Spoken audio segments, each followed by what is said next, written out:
And I'm Jeannie Ralston. I'm the co-founder of Next Tribe. I want to welcome everyone to this special event we're doing. This means so much to me, and I'm so happy that Next Tribe can play a part, because I really believe that women like us, they were smart, engaged, we're curious, and we want to know. There's a lot that divides us right now, but there's a lot that also brings us together, and we're focusing on what brings us together. And I'm so glad that Sherry Amatenstein came to me. She's a New York therapist and podcaster. She hosts a podcast called Sherapy. And she just said, let's try to do something. I've talked to women from both sides, and it's so important to recognize their humanity. And I think this is what we're trying to do tonight. So we have 3 women who have supported Trump this year and 3 who are on the Biden side. And so the aim is to not convince each other of who's right, who's wrong. It's to understand each other. And there's a big difference. So you have a conversation in a different way if you're trying to understand versus making the other person wrong and you right. So we are here to learn and expand our brains.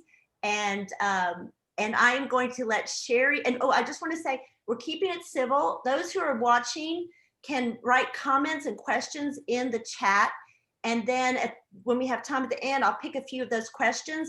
But I really want to plead with you to be respectful and no name calling, because if there's something that's edging on just being too inflammatory or upsetting, I'll give you a warning in private, and then after that, I'm going to have to ask you to leave. And it's just, please just know that this is a time for expanding our minds and our hearts. So I'm going to turn this over to Sherry, and I appreciate so much that you're doing this, and take it from here, Sherry. And thanks, Jeannie, for giving us a home for this. So I'm a New York-based psychotherapist, author, and the moderator for tonight. And again, this is a dialogue between 3 Trump voters and 3 Biden voters. And this is not about changing minds, but respectfully listening to the viewpoints of those who behave differently. That's the only way that we can start healing. This is not about demonizing anybody, but accepting our differences and finding common ground.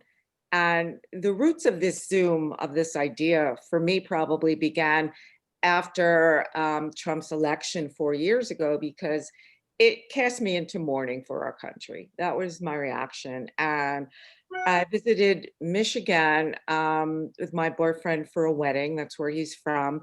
And I stopped off to get my hair blow dried, because then I had hair. And then what do? You get your hair blow dried if you're going to an event. And the stylist was a Trump voter. And initially I was just appalled and horrified, because I was just getting over that he'd won.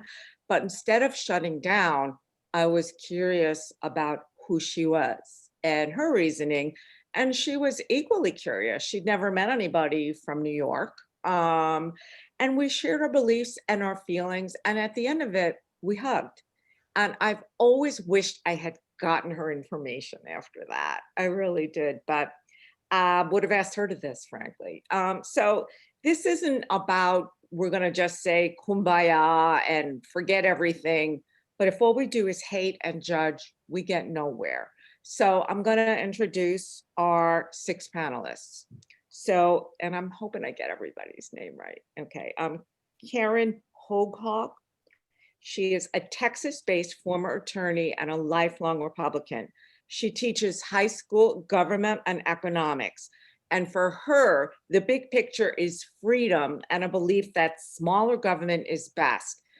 Trump was not her first choice, but to her, it came down to voting for policy.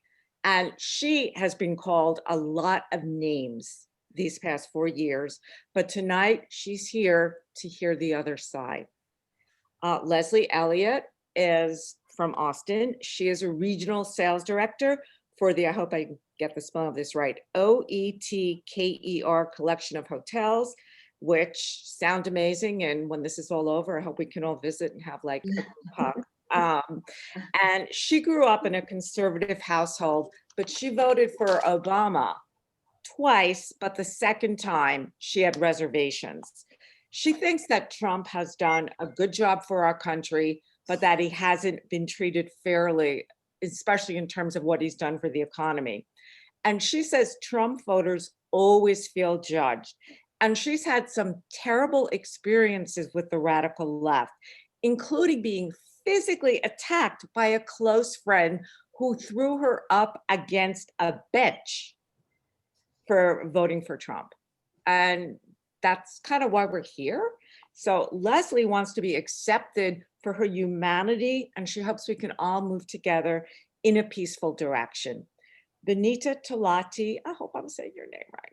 She's in Washington. She is a project attorney. She's an Indian American and an independent moderate. She voted for Hillary in 2016. On the roots of her voting for Trump earlier this month started when she participated in the Women's March in January 2017. I was there. I didn't see you. And some women asked her, are you from this country or another country? To her, that meant they didn't consider her an equal. She was born in Queens, as I was. So she believes that there is an assumption out there that minorities automatically vote for Democrats. She's pro-choice, but to her, the Affordable Care Act was just ruinous. And so she voted for Trump. Dr. Karen Tamarius lives in Berkeley, California. She's an expert in political psychology, psychiatry, and she is the founder of Smart Politics, which is all about helping those on both sides speak to one another and hear one another and learn from one another. So basically, she teaches us, people on the left, because we really need this, to have more productive and persuasive conversations with people across the political spectrum. Sarah Gilbert Fox is a New York City artist and democratic socialist. And I asked her to join the panel because I read her Facebook post that was directed at her liberal friends, saying after 4 years of feeling so scared, angry, and hated, it's understandable to want to post gleeful "fuck you Trump" memes. But at some point, we need to be cognizant that while we're rejoicing, a lot of people are hurting. Mara Gordon is from upstate New York. She is left of center. She's married to a registered Republican who also voted for Biden. She's a healthcare worker and a humanitarian at heart, is what she said to me. She used to be an avid CNN watcher and New York Times reader, but she feels those sources have swung far too left of center. She engages in friendly dialogue with Trump voters, and she believes that ceasing to demonize one another would be a big win. So if we can just do a small step toward that from what we're doing tonight, I think that's great. So our ground rules: one woman at a time will talk, no interrupting, crosstalk. I know I'm not going to get it from you guys, but name calling, denigrating, questioning anybody's motives. We're future focused. How do we get out of this mess? Obviously, this is not going to be about reinventing the wheel in an hour, but one small step at a time eventually will get us to the moon. So after around 40 minutes, we're going to take some questions from viewers. The last 8 to 10 minutes are going to be devoted to getting, to discussing where we go from here. Jeannie Ralston, the editor of Next Tribe and our host for the hour, she has some really wonderful ideas on that point. And I'm really grateful to the 6 women who are participating tonight. Everyone is a warrior to participate in something like this in such a hostile atmosphere. You guys are here to start bridge building. And frankly, the audience is here for that too, or they wouldn't be here. So I look forward to us civilly exchanging our viewpoints. So first, I'm going to ask each woman in turn to talk a bit about what she wants our listeners to know about her and why she's here tonight, essentially, what made her say yes to the invitation. And unfortunately, we're gonna have to put like a 2-3 minute time limit on the intros because we just don't have that enough time tonight. And we'll kind of let you know when there's just a minute left. So I'm going to start with Karen Tamarius. So, and I asked you to come because you are a peacemaker and a reacher across the aisle. So.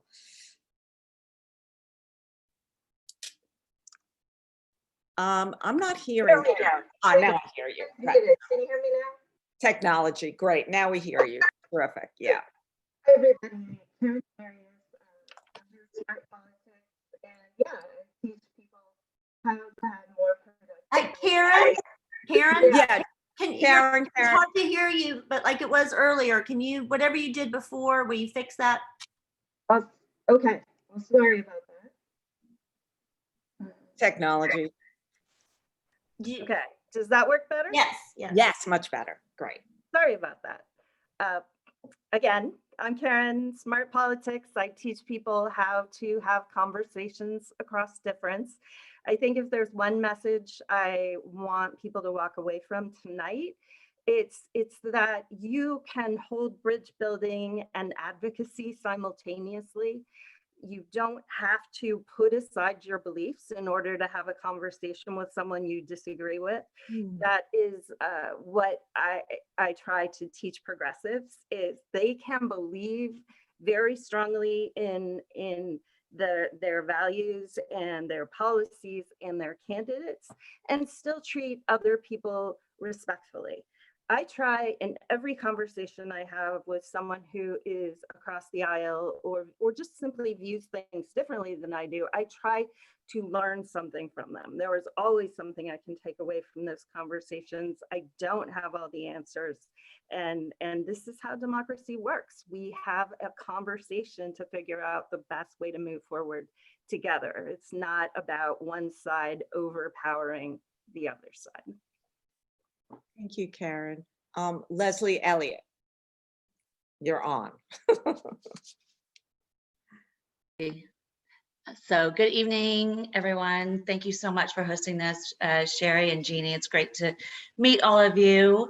And, you know, my mother is a Democrat and she's never voted for a Republican in her life. She's one of the John F. Kennedy Democrats. She'll never vote for a conservative. But then on the other hand, I had my grandmother, who I looked up to so much, was a conservative. So they were on the complete opposite. I have friends that are Democrats. I have friends that are, you know, border on socialism, and I love them very much, you know. And then I have my conservative friends. My thing is, if we can have a conversation, which I feel like I can with my best friends, and not want to kill each other, you know, we're doing something to help one another. And we have managed to continue to stay friends, even though we have different political beliefs. And I'm glad that we are all getting together here tonight, because there is a lot of healing, you know. I mean, there's so much healing that needs to take place. And Sherry mentioned, you know, I was attacked by a family friend, and that we usually have Thanksgiving with and Christmas, and I've known her husband's family since I was 11 years old. We won't be doing that this year, you know, because of what happened. And I just want us to heal and grow and know that we can all live in the same universe without wanting to kill each other, you know. So Thank you, Leslie. Karen Hogg. Did I get that right? I was pretty close. It's Hogg. Okay. That's okay. Everybody, I just say just Karen, it's fine. Okay, But in okay. 2020, I don't even want to say Karen. So, I think one of the things Sherry had already mentioned, you know, the part kind of the reason why I think with the way that I do, and I think that's really important to understand. And I teach my students this, is understand why you believe what you believe. And so, like Sherry saying, you know, I'm pro-life. I believe that liberty is best served with a smaller government, with a local government that is more accountable to the people. One of the biggest things that I get frustrated with, I think, is that there is a perception, and it's been around for a long time, even before Trump, that Republicans are cold and mean and all this stuff. And So for example, when a friend of mine who I've known for a very long time, and I said something about being pro-life, and she just attacked me about, you guys just want to, make the woman have the baby, but you don't do anything to actually help her. And I was like, no, we just go about it differently. We donate to the pregnancy center that helps women with diapers and car seats and, everything, parenting classes and all of these things. And so just because we vote against a government program to do things, that doesn't mean that we're evil people. And even like my economics student, like the minimum wage, right, is a thing that's been in the news a lot. And I look at it as a conservative and I go, one, why does the government get to tell me what I get to charge for my labor? But there's policy issues, like it causes a higher rate of unemployment, but for those people who have a job, it benefits them. So there's legitimate policy, so I look at it as a conservative and I go, don't do it because you're going to increase unemployment. But that doesn't mean that I'm an evil person and I don't want people to make more money.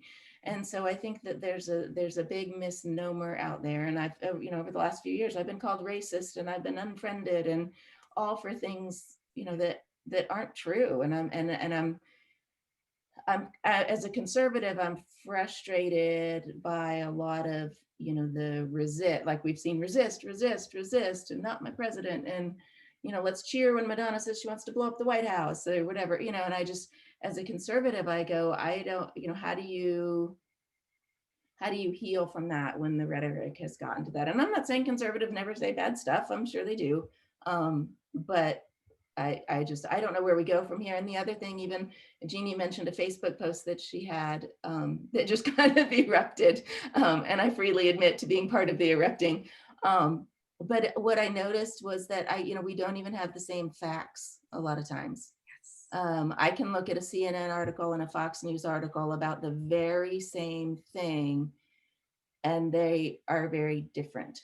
And so I think part of moving past it is we've got to be open to looking at other things besides just our normal news stream that we always tend to go to and our default. And social media, of course, doesn't help with that either, right? Because it feeds us what it thinks we want to hear.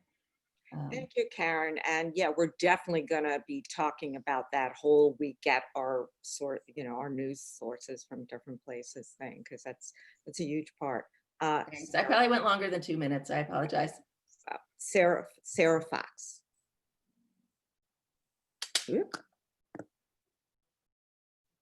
Do we wait, Sarah? Not hearing you yet. Okay. Okay. Can you hear me now? Yes. Okay. Coming loud and clear. Good. Okay. Karen, you sounded like me, only on the exact opposite side. There you go. So the post you're talking about that I made was basically after Biden won, he was declared the winner. I ran up on the roof and I started screaming and banging pots and pans, and I was so excited. And then after that initial elation, I immediately felt or remembered the pain of 2016. It was horrible. And my compassion kicked in. And a lot of my friends are, well, you're being too nice. What about those children that were being locked up in deportation and losing their parents, and people who voted for Trump condone that behavior? And maybe, but to say that and just leave it there doesn't lead us to the part of the conversation that will keep it from happening again. And we need to understand the other person's pain. And how were they receiving that information from their media source? As Karen says, what was their media source blaming the Democrats? If you've ever had the pleasure of actually debating with people who think differently than you, you'll find that most people really agree on most issues. Most people are inherently good. Most people want to be generous and kind. And I do not believe that people who voted for Trump do not care about other people. And I don't for a minute believe that they were okay with children being thrown into detention centers. All of us, Democrats, conservatives, all of us have been caught up in a huge marketing campaign. And marketing is all about tapping into emotions of a person and playing on those emotions.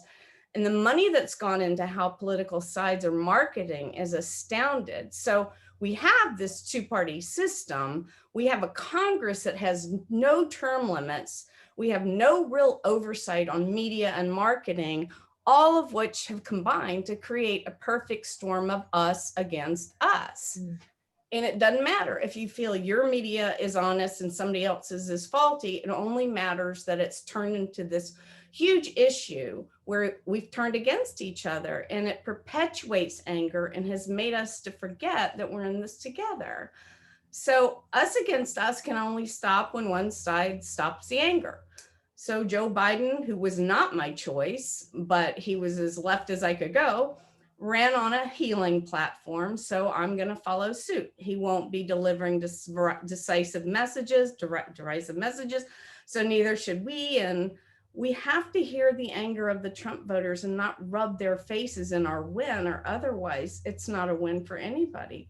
Compassion has to win. Thank you, Sarah. That's great. Mara Gordon.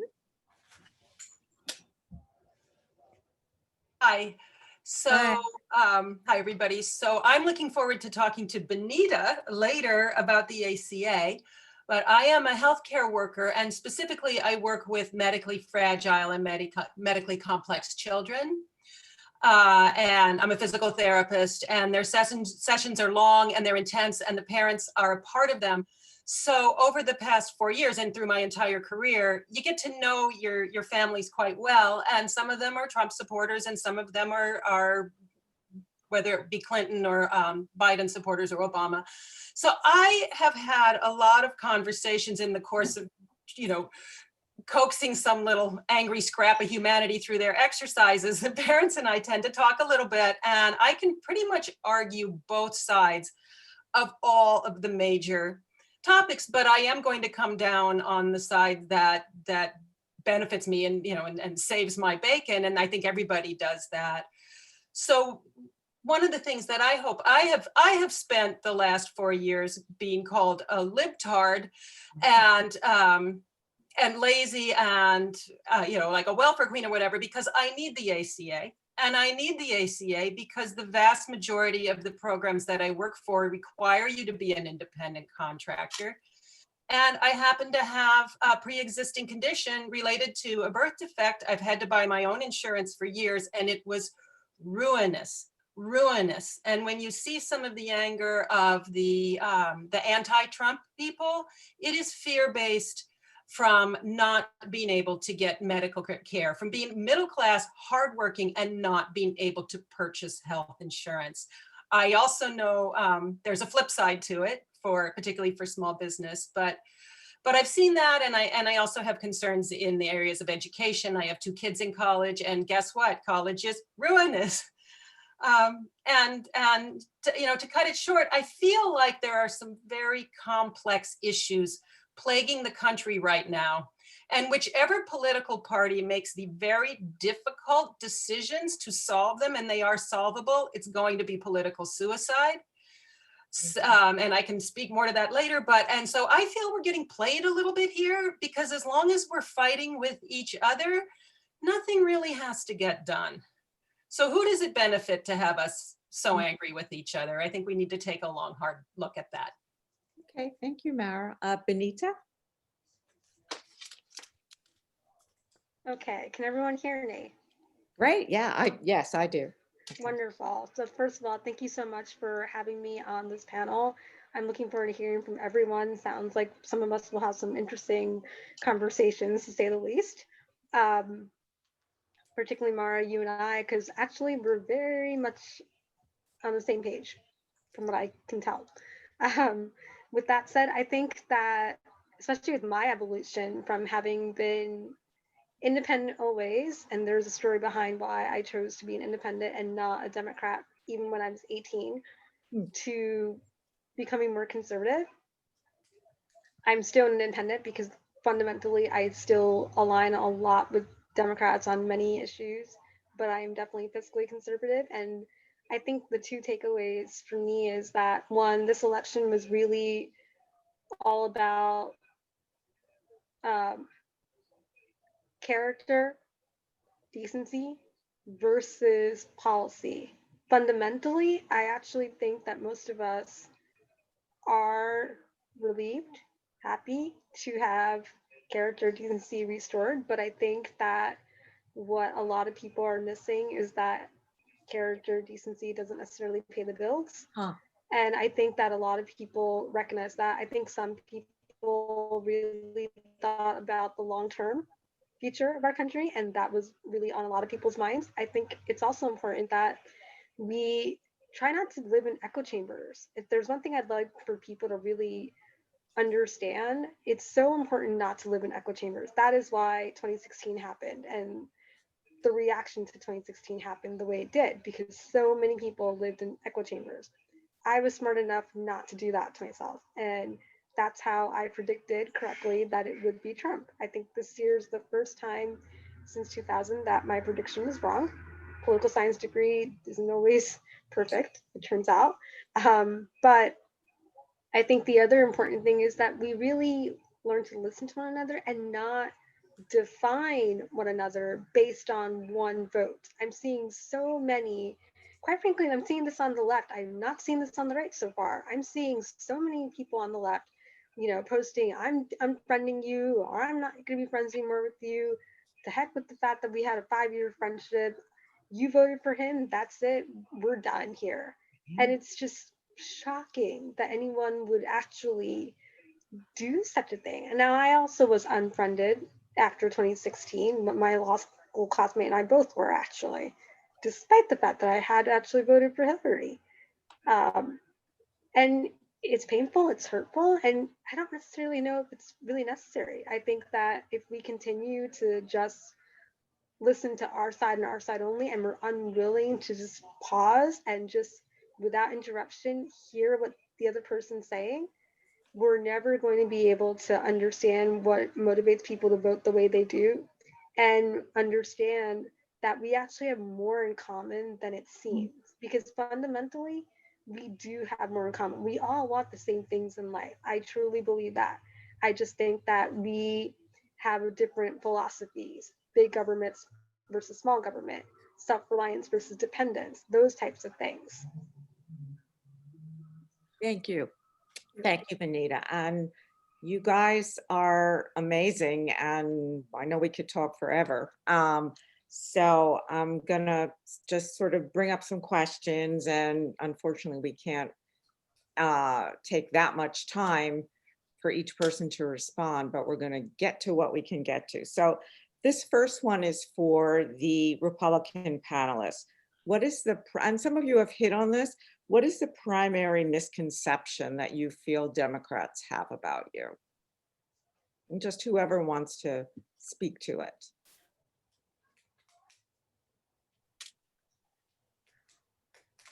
And I think that's part of what I hit on at the beginning, is the misconception that we don't care, or that we're cold-hearted, or not giving, or whatever.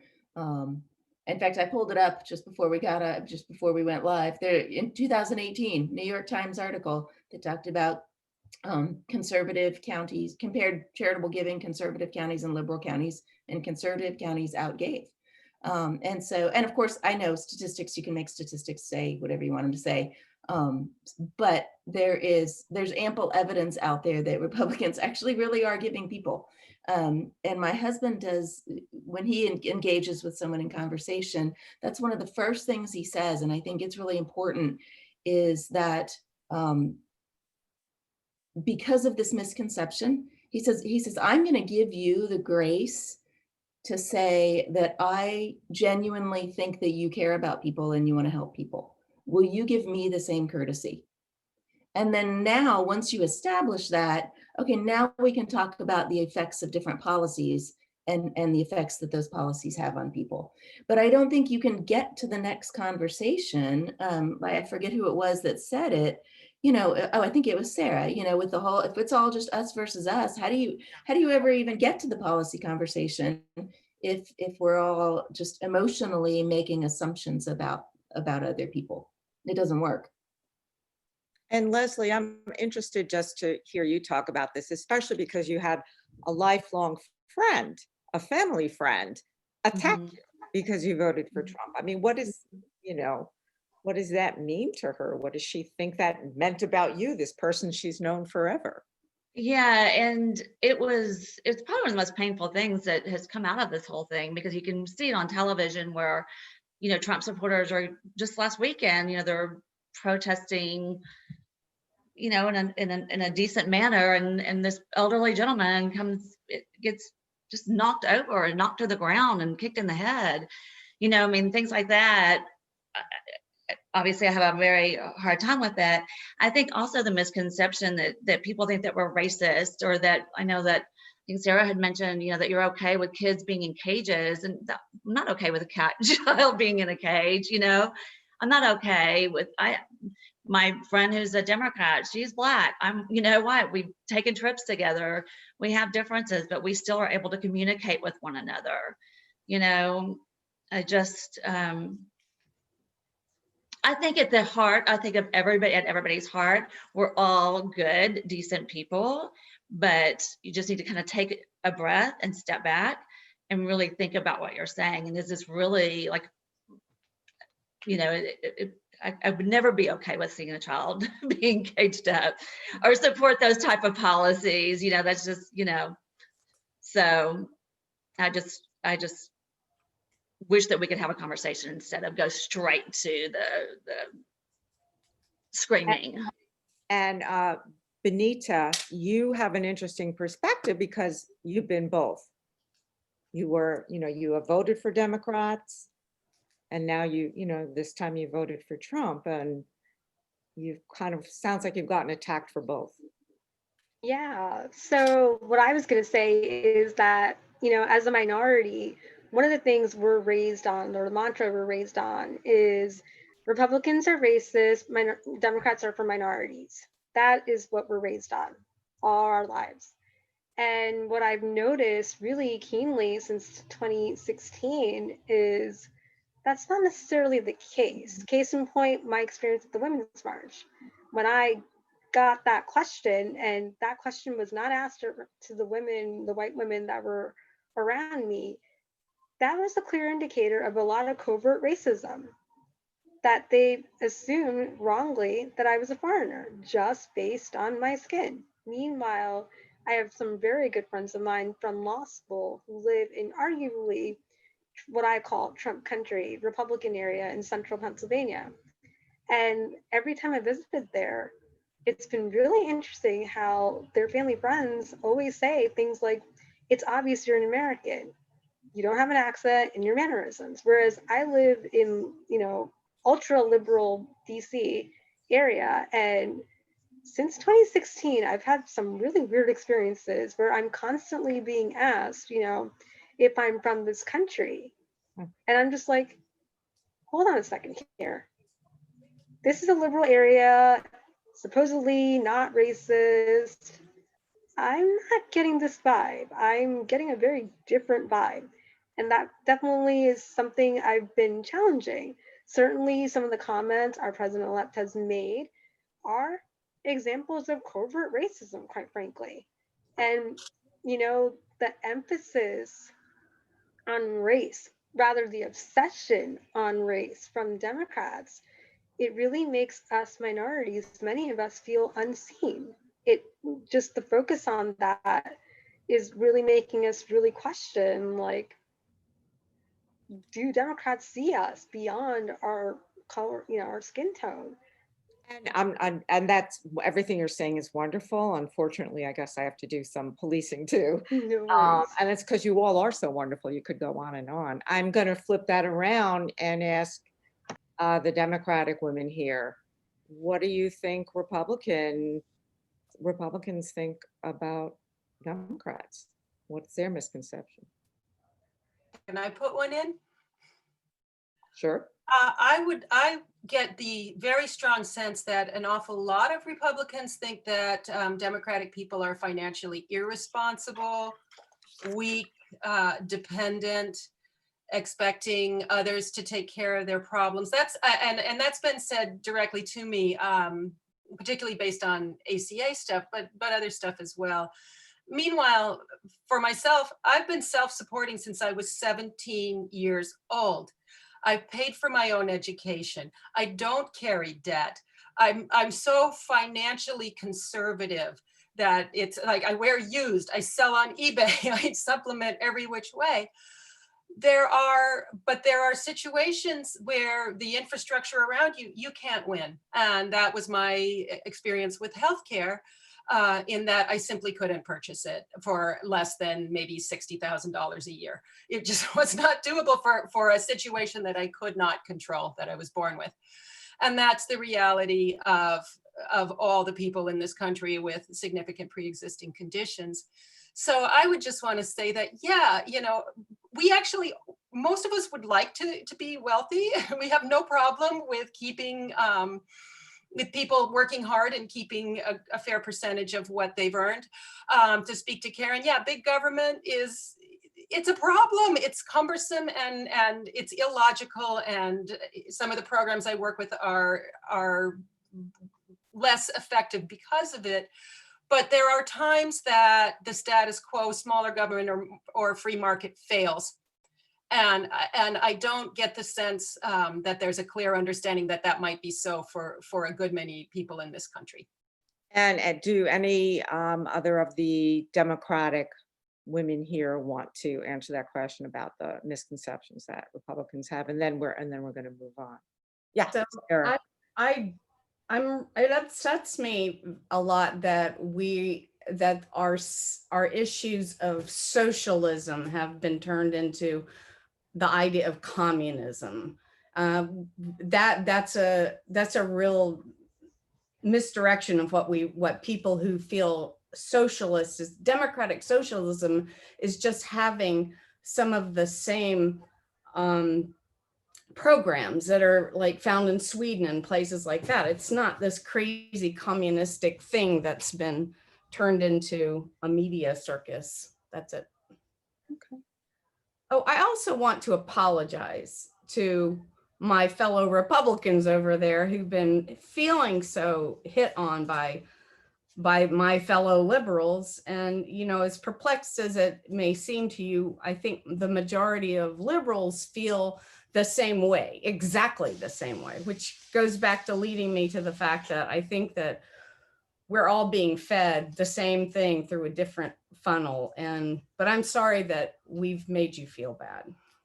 And obviously it cuts both ways. We both get that feeling from the other side. And I'm keeping tonight pretty much like not getting into much of the policy stuff, because I don't want us to get into, into those kind of issues. But I will just say, because I'm looking at some of the chats comments, and there are just, people being, making comments about their feelings of how Republicans feel seen, how Democrats feel seen. And some of the comments I'm seeing there are also kind of leading to my next question about news sources, because, we think that most Republicans are, Fox, Newsmax, Washington Times, and that liberals are all about CNN, the New York Times, MSNBC, and that we stay in our bubbles. And, for instance, there's a commenter here who's saying, that maybe of that incident where the elderly man was knocked to the ground, I think that that's also portrayed differently on different media, because some sources showed it as the elderly man knocked to the ground had been aggressively hitting and attacking bystanders for a good 5 minutes before he was knocked down. So there is that bubble. And that's why I want to talk about news sources here. I want to ask everybody on the panel, where do you primarily get your news? Because again, we have that image. I mean, I'm constantly seeing, I am a liberal, and I would say not all, but the majority of my Facebook friends believe the way that I do. And it is upsetting when I see a post about, putting a hit on Fauci, or what is he talking about, or that, there are issues in the country like COVID that really exist. I mean, there are issues here. I don't want to get that deeply into it here, but you know, we do still have those issues. But I guess, yeah, where do we go with listening to with news sources? How do we start listening to the same news sources maybe, or where can we go for like even-handed commentary? So I'm just going to throw that out to our panelists because it's a real problem. You know, we all throw that fake news or that's not true or, oh my God, look what they're saying or doing now. And, you know, it doesn't help any of us. So I think it would start with where do we and where should we be getting our news from? How do we open our eyes to what's happening on the other side? I've got a really good suggestion that's easy for everybody. I get a daily email called The Flip Side. It's free. You just sign up for it. It picks a major issue each day, and then it kind of explains the issue, and then it gives from the left perspective and from the right perspective how you're and I think it's pulled from maybe it's called from editorials that are the most popular or seem to make the most sense. So you get, so every day I get some little tidbit of an issue, and it's got news on both sides, or opinions on both sides. Allsides.com does something similar where they do left, right, and center on a regular basis, and you can just look up also and see what the current issues are and where different newspapers and news sources are coming down on the issue.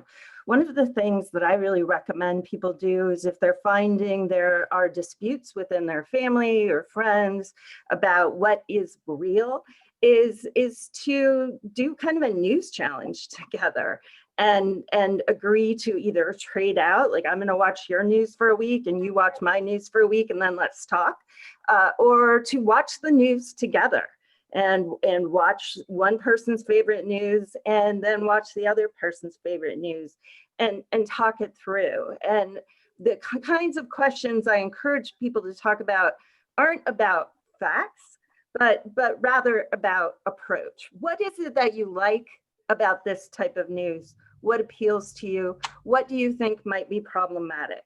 And what do you like about the other sources that I'm offering? And can we see that there might be advantages to both of them and disadvantages to both of them?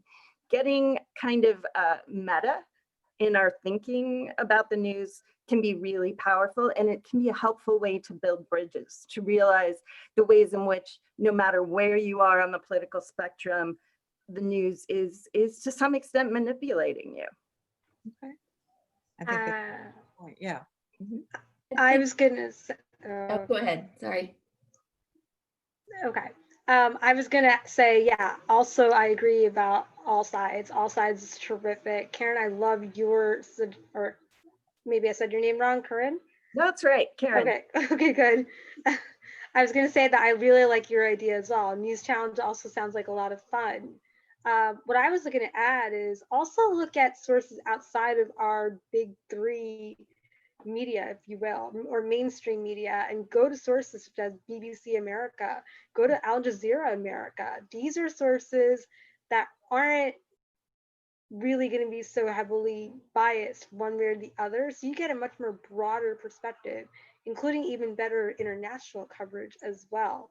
It also gives you a greater sense of how our media is portrayed and viewed internationally, and also how our country is viewed internationally. So I would really recommend staying away from mainstream media because both Fox and CNN are very biased.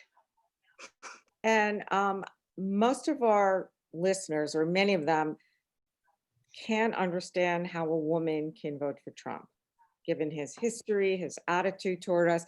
I've had lots of Biden voters say to me, I can understand voting for a Republican, but Trump is a whole different category. So can members of the panel share their viewpoints on this? I'd be happy to. One of the biggest reasons I voted for Trump is that he's pro-life and he appoints conservative judges. So looking at it from a policy perspective, because I think we had the same conversation with when Bill Clinton was running, right? All the you know, all the affairs and all the stuff that happened with Bill Clinton, and people would say, well, how can women vote for Bill Clinton? So I don't think that character issue is something new, right? I think that we deal with that all the time. And so with Trump, I had to look at it and I had to say, I can't in good conscience vote for a candidate that's not pro-life. I'm not voting for him to date my daughter. I wouldn't vote for him to date my daughter. And so I also think that, you know, again, media coverage can be what media coverage can be, right? And if you selectively, depending on what you listen to, that, you know, that really can affect your opinion of someone. So for me, it really, it came down to policies. It really came down to policies, and that I agreed with, you know, not all. You're never going to find a candidate that you agree with 100%, or else it would be you, right? So, but one of the things, can I just comment real quick on the news source thing? One of the things that I really, in my government class, my students have to do a current events thing every each class meeting. And I always tell them to try to, you know, look at different sources and stuff. But one of the things I always tell them to watch out for is what language people are using. And you can tell somebody's perspective almost immediately just from the word choice, right? That if they call it Obamacare, you know they're going to be against it. And if they call it Affordable Care Act, you know they're going to be in favor of it. And so I think learning that as we watch various news sources, that will help. Like you can kind of get somebody's perspective simply by the word choice that they use. So. And I think that we have to make it our business to fact check things, not just Absolutely, because that's a huge problem and leads to so much animosity. And watch the whole video, not the 20-second, either way, right? You can, and the news media can pick 20 seconds from any video and get you to think a certain way. So. And of course, reading newspapers, making our own judgments about things. I mean, I have to say, since that comment was directed towards me about the gentleman that was beat up by Antifa, he was surrounded by Antifa, and there were several different incidences last weekend where it was shown on video. It wasn't, this man was like 75 years old. He wasn't out hitting Antifa. He was trying to get away. So I think, you know, to set it up, well, he deserved it. Nobody deserves to be thrown down to the ground. And I mean, that man wasn't out there hitting other people. And I saw another one that was thrown over on his motorbike, you know, and they wouldn't let him up, and somebody took his phone and stole it and laughed as they did it. Like that kind of stuff to me it's unacceptable, whether you're on the right or the left. There are excesses on both sides, and none of I'm not okay with either. Helpful. None of on either side. It's not anything that is helpful. So as a Biden voter, can I jump in and say that in terms of how can anyone vote for Trump? I'm going to say, I think we Dems need to get off our high horses. You vote for the person who speaks to your needs. I think there's a lot of people hurting in this country. I think across this entire panel and the people watching, the experience is people working harder and harder for less and less a return, or their children are sliding, whatever. And so if a candidate speaks to the needs and you believe them, you're going to vote for them. And who cares what he said 9 years ago about, you know, whatever. And I think that both sides of the aisle will do that. I think we need to stop deciding why the opposing side acted the way they did. And in any number of my conversations that I have online, I'll say, if you want to know how a Democrat thinks, why don't you just ask me? I'm right here. Nobody ever does, but we need to, you know, instead of saying, well, Republicans think blah, or Democrats, like just ask. We're all lurking, you know, we're all lurking. So also it comes back to compassion. It's so important. My husband, am I here? Yeah. Oh, I didn't know if my husband likes to get on Facebook and just snarl at people about being Republicans, and some of his friends will come on and say something, and every once in a while I'll go in there and, you know, say something nice. And, you know, often some of his friends will say stuff like, oh, you silly girl, why don't you shut the fuck up? And instead of getting angry, I actually sit there and I talk to them and I make sure they understand they can't upset me, because they're not upset with me. They're upset with something else. And they need to know I understand that. They need to know we understand that there's an anger and a pain going on, and we need to address that, and we can't get mad at it, or it continues. So what are the most important issue or issues that determine which candidates you back? Healthcare. You know, Mara, I think that's really interesting. And I apologize, Sherry, was that just to the Biden supporters? No, all of you, everybody. Because my experience with the ACA was the complete opposite. I lost my health insurance. I don't have health insurance anymore because of the ACA. So, so I think that's really interesting that we have completely opposite effects of the same law. I think it might matter what state you're in, because I'm in New York, and there is a pathway to healthcare for everyone now. Well, I could get it, but I fall into that category of you know, I make too much to you know, I don't want the subsidies anyways, but I would make too much to qualify for any subsidies. I don't get a But subsidy. yet it's extremely expensive, you know? I don't get, You I know, don't and get a subsidy. Mara, you're making great points, but we're not going to do the crosstalk. Okay, Yeah. okay, No, sorry. I just thought it was interesting that we had a very opposite perspective. That's all. Yeah. I think what people didn't realize is that for people like me prior to the ACA, and we're talking like 10, 12 years ago, so do the math on inflation. If I wanted to get healthcare for my relatively healthy family of 4, except for one little niggling orthopedic condition, it was over $4,000 a month, and that's not including anything. So when people now gripe about how expensive their healthcare is, the people out there, and there's like 32 million of us, with pre-existing conditions and jobs that don't supply benefits, say, you have no clue. You have no clue how bad it was. So I want to ask everybody here, what sort of country do you hope to see the United States become for our children and grandchildren? Somewhere where we're actually working together better, and that we're making the world a better place for our kids, thinking about the environment. I'd like to see us regain our sense of humor. I'd like to see one where we're civil to one another.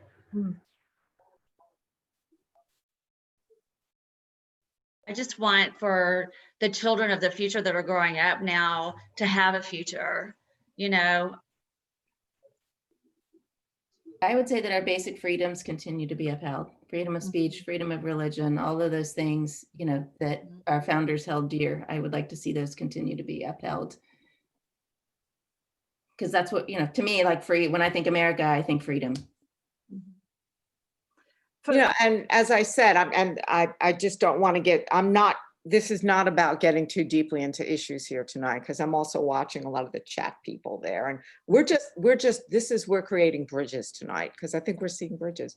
But I just interrupted someone who was going to speak on our panel. I apologize. Oh, I think it was me. Okay. You know, I'm a doctor by training. I was doing kind of the stay-at-home mom thing up until the 2016 election, and I sort of left politics. And after the 2016 election, I decided I needed to go back into the fray, and it was really to achieve 2 things. One, as I saw it, was to save democracy, and the other was to save the planet. And that's what I have at the forefront of my mind every single day. I'm wondering how many, do all our panel members have children? Because I have 2, and they're in their 20s, early 20s, and they are terrified. I think that I think they've been somewhat manipulated, but they are terrified that the planet is not going to be sustainable within the next 30, 40 years. They are seriously debating whether they should have children or not. And whatever your opinion is on whether this is true or not, they believe it with all their heart. Yes, absolutely. Yeah, I have 4, 3 are adults and 1 still in high school. How are they feeling? Yeah. And that's, I mean, these issues they're about our lives. They're about our future. And that's a major reason why it hits so hard. Like climate change is certainly a big one and I don't even just want to say for Democrats, because I don't want to just keep the separation thing. And that's why I think this is about bridge building. So I guess I just do want to ask some of the Republican candidates here for, I guess each side, and I still hate to use sides, but how do we start not just automatically saying, oh, climate change doesn't exist or doesn't whatever, or this, that, or this, that. I guess kind of looking into the bridging aspect. How do we start doing I that? think we absolutely have to start listening to the younger generation. Our parties, neither party addresses the concerns of the younger generation. Our kids went out to vote, but the majority of the kids that I know, and those are both in South Carolina and in New York, felt let down by both parties. They felt like neither party was addressing their issues. And the only reason that many of them ended up voting at all was because they wanted somebody to take care of COVID. They're frightened about COVID. And people who hated Biden suddenly decided, well, we'll vote for Biden because at least he's going to take care of COVID in their mind. So I think it's very important that our parties start addressing what the children, the youth want. We're out of touch. Right. And just, is there anything that anybody on our panel is viewing a little bit differently? I mean, again, you're on this panel because you're already open and enlightened somewhat, right? So anybody seeing anything a little bit differently, or where do we start going from here? I'm just happy you called conservatives open and enlightened. We don't get that. We don't get that very often. Well, I mean, because I think everybody just coming on this panel showed an openness, just coming on this panel. And I mean that from both sides, because when I was posting on Facebook, I was getting it definitely for, again, most of my Facebook friends are, liberals. And I was like, I can't, I have to heal first. And some of the Republican women I talked to said the same thing. Everyone is so hurt. Everyone is just so hurt. So just, is there anything that you're looking at a little bit differently tonight after hearing the other side? Anybody? I'd just like to say that I've never voted because of a party, ever. And I'm 76, and in all the years that I've had the privilege to vote, I might call myself my whole family, I grew up as a Republican. And when I designated Democrat, I'm sure my ancestors were causing a great earthquake in the cemetery, rolling over in their graves. But Thank you. I got to the point where I just said, I'm an independent, because I never vote a straight ticket. I will not vote for a position if I don't know anything about that person. And I don't care if they're a Republican or a Democrat or a Green Party or a whatever. I just, like you said, we tend to vote for those that are answering the questions that are most personal to us. Thank you very much, Kathy. I think that it's a good segue maybe to a few questions from Well, first, I just wanted to have Simra Sinj say a few words. Simra? And do we know, can you introduce Simra? Simra, yeah, she's very, well, if we're seeing each other in the same order, Simra, can you raise your hand? She's in white. Simran, yes, Simran Sinj. Okay, yes, you just raised her hand. Okay. Unmute herself. Yes, it's been a wonderful discussion, and I want to share from a place of oneness and seeing all of this from a bigger picture. And I just wanted to say, Simran, she's a radio host at Voice America's 1111 Talk Radio who advocates for unity, compassion, and humanity. She did a TEDx talk, Conversations with the Universe. So I guess just what are you thinking after hearing everybody here today? Well, I think all of the opinions are really valuable, and that is when we are entrenched in what we're seeing and what we're needing based on who we are. I share the signs of how life speaks to us. And so, although our country appears very divided, if we really look at it, the election results reflect balance. We're yin and yang, red and blue. Biden is our healing, and Trump was equally our healing. Trump is number 45. That's a number that's symbolic of endings, tough love, spiritual awakening, and karma. The 2016 election illustrated masculine against feminine and the subsequent loss of the feminine. Trump's tenure catalyzed the shadowy undercurrent in our country, giving focus to things like Me Too, racism, Black Lives Matter, brutality, right to life, and truth versus lie. President Biden is number 46. That's a number for new beginnings, foundations, morals, values, and integrity. He illustrated masculine aligning with feminine through Vice President Harris, which is a shift into feminine balancing. This doesn't speak to issues, but it speaks to energy. The Senate and the House represent the two sides of our brain, our governing faculty. These must partner as one mind for balance and alignment. The left is intuitive and feminine, the right logical and masculine.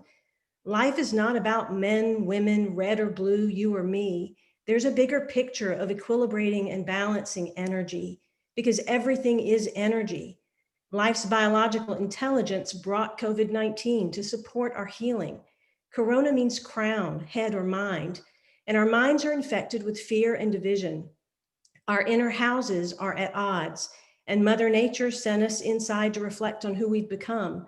The masks are a blatant symbol of the invisible masks we wear to divide from one another. It's also a signal to be quiet and to listen. So I applaud this discussion. COVID creates an affect to the lungs, which equates to unconscious grief. Loss of taste and smell are symbols of losing our common sense and intuitive faculties. And we as the feminine are here to feel, to deeply feel the heartbreak and the feelings that rise when these things happen before we act. We are the healing, and this is what healing looks like. Creating resistance and interference by fighting life's transitions only makes things more painful. And by finding neutrality first within ourselves when these disruptions happen, we can then go with a calm, compassionate mind and heart to really listen to the person in front of us. Anything someone is saying is really their own projection of who they are. It has nothing to do with us. It's not personal. And yet it is, because we're a collective body. We are conduits of transformation, and we need to engage in right thought, right word, and right action with one another so that we can clear the stagnant energy and emotional debris. And if we do that, especially as women, we can work together to get out of our heads and into our hearts, and we can let life have a chance to balance our messes. Trust life's plan, because alchemy is present. The one thing that happened is patriotism rose. More people voted than ever before, and we live in a democracy where every voice counts, and we need to revel in that balance. Being the cure instead of the virus means reestablishing trust with each other, healing our relationships, reclaiming ourselves, anchoring in our compassion and kindness, listening, holding a unified vision, and partnering with life. And through our individual mastery and neutrality, we will strengthen the focus and vision of this country. We will create communication and connection, and then be able to unite with generosity of spirit and unconditional love to create true change. But we have to understand that we are in this world, but we're not of it. We have to be willing to sometimes rise above the issues and see the big picture, and rise below the issues and feel the shadow and the feelings that exist. I appreciate every single voice that was here. It's powerful, it's beautiful, and I applaud you all for sharing and feeling and expressing, because it's only through expressing what we're feeling and what we're going through can we truly come together. So thank you. Thank you. And I just wanted to say, because Jeannie Ralston and I were talking yesterday about how do we try to bring this forward. And I'm a member of the Sisterhood of Salam Shalom, sospeace.org, SOSS peace.org, which I first read about from an article at Next Drive, actually. And it's an organization that's devoted to bringing Muslim and Jewish women together to build bridges and fight hate and prejudice and negative stereotyping. And right before the coronavirus shut us all down, I went with some members from the sisterhood on a trip to the Tucson border, which was just illuminating. And I want to throw this out to Jeannie and our fabulous panel and Simran. How can we use tonight to start knocking down those walls and start building bridges between Democrats and Republicans? And I will just insert here quickly, and I want to get everyone, but I do want to, I am thinking, we were going to take questions from the audience. Yes, we were. But it's like, it's getting late, and I think Simran tied it up so well. Plus, I want to keep this conversation going. I don't want this to be the last one. And I also thought there's a sisterhood of Shalom Salam, and they work by small groups across the country, 6 Jewish women, 6 Muslim women in these small groups across the country. And it's building, changing the world through friendship. And I'm wanting to, Sherry and I were talking about this, is there a model for this kind of like, I'm thinking the Purple Sisterhood or something, is that we get into small groups and in our area where we meet women from other viewpoints, and we have these, we continue in smaller groups, these kind of conversations with, there's some guidelines, but this is the kind of thing that I'm thinking, and Sherry and I talked about. So I will be, all of you who are listening, I will be writing and getting some feedback on whether you'd be interested in doing something like that. But we could, I'm also open to hearing other ideas from our panelists of maybe things we could do, and whether this, something like this Purple Sisterhood makes sense. So, all right. What about Sarah? Sarah, what do you think we can do to move forward from this?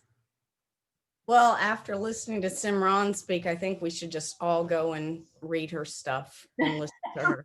I'm serious. She's amazing. Yeah. You know, one thing that's important is before we start attacking people, I do think we should look at their parents, or if they're children. I mean, if they're parents, we should look at their children's, because the apples don't fall far from the trees. And I know Simran's mom, and she's one of the most amazing people I've met. And that's just something we need to think about before we start judging people. Can I say, I think we also need to walk a mile in their shoes. Yeah. I'd love to add that if we can ask those across the aisle, not what they think, but ask them how they feel. Tell me how your heart is. Tell me what you need. Rather than asking them what they think, we need to drop out of the head and into the heart. We need to drop down and in, all of us, whatever affiliation we are, we need to drop down and in and find our humanity and have other people access theirs. Thank you, Sarah, for bringing Simran to me and to us. My claim to fame. If I can add something. Yes. After 2016, a lot of cities across the country started seeing dinner circles where people would gather together and talk about the issues from the left and the right. Not so much the independent middle, but maybe that's something we could maybe look forward to doing post-COVID, because I don't know whether that would be something very practical right now, unless in a virtual capacity like this one. But that's something that a lot of people have tried doing. Yeah, there are a number of organizations that are doing this right now. The biggest would be livingroomconversations.com. They're doing tons of virtual meetings across the country. And then there's also Braver Angels that actively brings together people from the right, left, and potentially middle as well. Braverangels.com? .org. .org, okay. I'll look at that. Okay, these are great. These are great. And I do love Jeannie's idea of doing this as like a woman thing, woman to woman, on the Sisterhood of Salam Shalom model, small groups, chapters they're called. And it's about you first get to know each other. It's not like you dive into, so how could you vote for whatever, getting to know each other and see the humanity and working together on projects. And then you don't kind of get into the tough stuff until you have that foundation of respect and caring. I think one of the things my husband did in a previous office is they would have what they call the lunch bunch. And he found there was a guy that was, opposite. My husband's a Republican. This guy was a Democrat.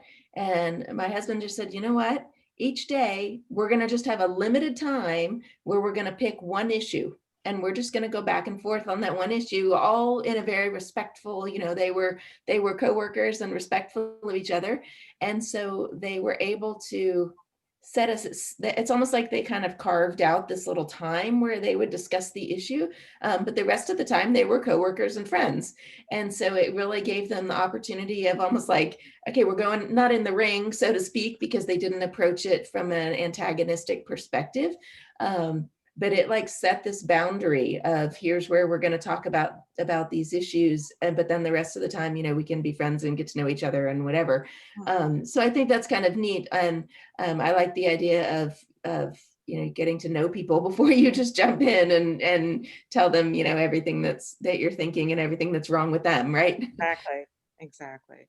And I say that I've learned so much from the other side, and I really appreciate you guys coming. I think it's brave of you, considering how my husband attacks Republicans right now. And I also want to just say one more thing. Let's all just lead with kindness and make our decisions based on kindness. That's going to make the world so much better. So I guess, Jeannie, where do we go from here now? Well, what I'll do, I'm going to follow up everybody here and maybe ask a few questions and kind of get a sense of what people. 'Cause I just saw someone, Cindy Neisinger, I'm probably butchering your name and I apologize. She said, what is our hashtag so we can communicate a movement? So that's what I'm going to do when I follow up with the email to everyone and kind of get some feedback. And I want to just end with, I had my brother is very much on the other side politically, and we had a conversation 2 days ago where we sat and he says he communicate, find out what we're both after, and he said a lot of times we're both after the same thing. It's just we come at it different ways, and so that it helps a lot. If like we both want, we don't have I don't have an example on the top of my mind, but kind of like there's a lot we share in like the desired result, but somebody might be coming at it like even abortion. We don't like abortion, but we want to decrease the number of abortions. So there's different ways of getting to that point. So, and we can work on, there's a lot we can do to get together to get to the desired result. So I think that to me is, we can really start with what we have in common, because we have more in common than I think that separate us, and that's humanity. And we are women who've lived, we've been through at our age, we've been through a lot, we've suffered, we've triumphed, all of that.